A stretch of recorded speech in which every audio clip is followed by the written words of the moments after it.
YouTube, what's happening? Hey, made some progress since my last video. Got my bars on. Got this new center mount headlight.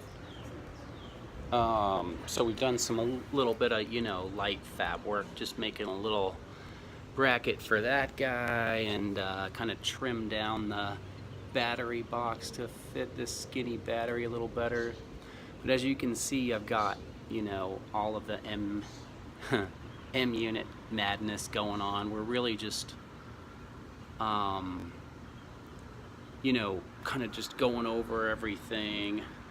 And my next thing, because I was still not getting any kind of reliable starts, my next thing is removing the old bean can and getting some proper modern ignition.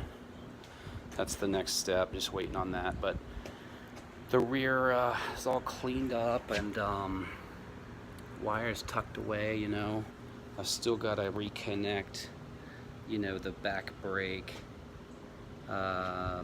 connection, that input into the M unit and neutral light, stuff like that, just so I can get, diagnostics out of the motoscope as far as, yes, I'm in neutral, yes, I'm charging the battery, etc., etc. So, feel free to reach out about any of this if you have any questions, or if you're trying to do, an airhead project. I'd love to save you some time and some madness just based on what I've learned.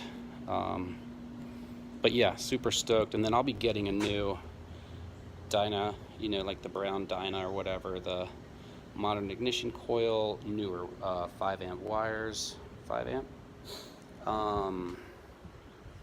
And then of course the digital ignition for in here, which I'm excited about.